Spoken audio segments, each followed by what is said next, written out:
بسم اللہ الرحمن الرحیم۔ ایک سوال آیا کہ کیا زنا قرض ہوتا ہے؟ کیا اس کے گھر والوں سے، بہن، بیٹی، ماں، بیوی، ان سے اس کو چکایا جاتا ہے؟ تو سب سے پہلی بات یہ سمجھے، میں قرآن کی قاعدہ مبارکہ آپ کے سامنے تلاوت کرتا ہوں۔ اللہ تعالیٰ فرماتے ہیں کہ وَلَا تَزِرُ، بسم اللہ الرحمن الرحیم، وَلَا تَزِرُ وَازِرَةٌ وِزْرَ أُخْرَىٰ، کہ کوئی شخص کسی کے گناہ کا بوجھ بالکل نہ اٹھائے گا۔ جو بندہ خود گناہ کرے گا اس کا بوجھ بھی اسی کے اوپر ڈالا جائے گا۔ یہ نہیں ہو سکتا کہ گناہ بندے نے خود کیا ہو اور اس کا بدلہ کسی اور کے اوپر ڈالا جائے۔ زنا خود کیا ہو اور اس کے بدلے میں اس کی بہن، بیوی، بچی کسی کے ساتھ زیادتی کی جائے۔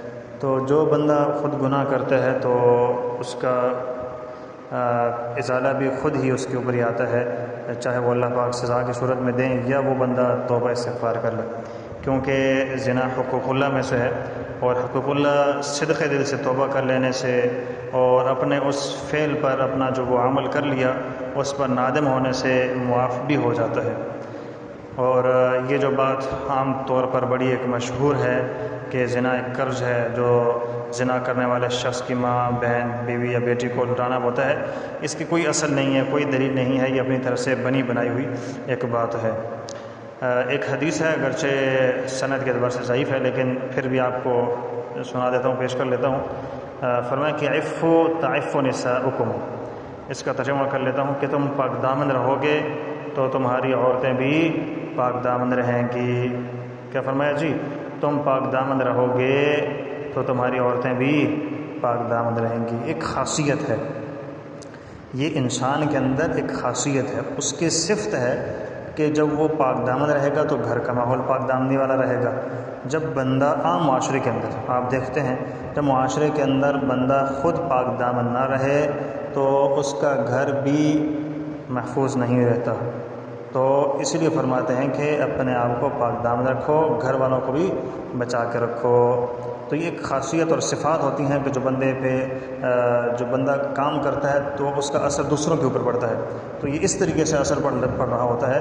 تو اپنے آپ کو ٹھیک رکھیں گے، نمازی رکھیں گے، پرہیزگار رکھیں گے، روزہ رکھنے والے رکھیں گے، تو اس بندے کی جو اچھی صفات ہیں گھر والوں پر بھی اثر انداز ہوں گی۔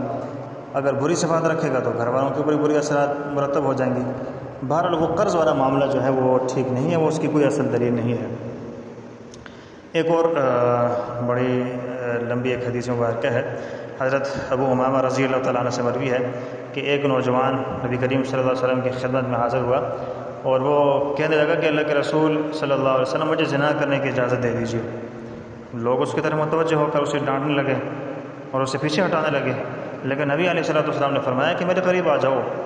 وہ نبی علیہ الصلوۃ والسلام کے قریب جا کر بیٹھ گیا تو نبی کریم صلی اللہ علیہ وسلم نے اس سے پوچھا کیا تم اپنی والدہ کے حق میں بدکاری کو پسند کرو گے؟ اس نے کہا اللہ کی قسم کبھی نہیں، میں یہاں پر قربان جاؤں۔ نبی علیہ السلام نے فرمایا کہ لوگ بھی اسے اپنی ماں کے لیے پسند نہیں کرتے۔ پھر پوچھا کیا تم اپنی بیٹی کے حق میں بدکاری کو پسند کرو گے؟ اس نے کہا اللہ کی قسم کبھی نہیں، میں آپ پر قربان جاؤں۔ نبی علیہ السلام نے فرمایا کہ لوگ بھی اسے اپنی بیٹی کے لیے پسند نہیں کرتے۔ یہ ایک لمبی حدیث مبارک ہے جس میں بہن کا ذکر بھی آتا ہے اور خالہ کا ذکر بھی آتا ہے، پھوپھی کا ذکر بھی آتا ہے۔ تو بہرحال تو پھر حضور علیہ الصلوۃ والسلام نے دعا فرمائی اور اپنا دست مبارک اس کے جسم پر رکھا اور دعا کی کہ اللہ اس کے گناہ معاف فرما، اس کے دل کو پاک فرما دے اور اس کی شرمگاہ کی حفاظت فرما۔ تو راوی حدیث کہتے ہیں کہ اس کے بعد اس نوجوان نے کبھی کسی کی طرف جو ہے نا توجہ بھی نہیں کی۔ تو وہ اس حدیث مبارکہ میں بھی دیکھ لیں، حضور علیہ الصلوۃ والسلام نے یہ نہیں فرمایا کہ جب تم کرو گے تو تمہارے گھر والوں سے کیا جائے گا، بلکہ فرمایا کہ کیا تم یہ کام اس کے ساتھ کرو گے تو کیا یہ تم اپنے گھر والوں کے لیے کیا پسند کرتے ہو؟ مطلب نہیں پسند کرتے نا اپنے گھر والوں کے لیے، تو جب اپنے گھر والوں کے لیے پسند نہیں کرتے تو تم ان کے ساتھ کیوں ایسا کام کرتے ہو؟ تو لہٰذا یہ چیز بندے کو رک جانا چاہیے، یہ اس چیز سے اجتناب ضروری ہے کہ جو چیز اپنے گھر والوں کے لیے پسند نہیں کرتے کہ ان کے ساتھ ایسا معاملہ ہو تو دوسروں کے ساتھ پھر کیوں ایسا کرتے ہیں۔ اور سخت وعیدات بھی آئے ہیں زنا کرنے والے کے بارے میں۔ قرآن کے اندر اللہ فرماتے ہیں کہ اعوذ باللہ من الشیطان الرجیم، بسم اللہ الرحمن الرحیم، وَلَا تَقْرَبُوا الزِّنَا إِنَّهُ كَانَ فَاحِشَةً، زنا کے قریب بھی مت آنا، زنا کرنا تو دور کی بات، قریب بھی مت آنا۔ قریب سے مراد ہے کہ اس کی طرف جو میلان ہونے والی چیزیں ہیں، جو اٹریکشن کرنے والی چیزیں ہیں، ان کی طرف بھی نہیں جانا آپ نے، قریب بھی نہیں جانا آپ نے، کیونکہ یہ ایک انتہائی کھلی بے حیائی والا عمل ہے، اس سے اپنے آپ کو دور رکھیں۔ اور حدیث قرآن کے اندر وضاحت کے ساتھ اللہ نے فرمایا کہ جو مرد عورت جو شادی شدہ ہیں اگر وہ آپس میں زنا کر لیتے ہیں تو دونوں کو سنسار کر لو، ختم کر دو، دونوں کو مار دو، پتھر مار مار کے ان کو ختم کر دو۔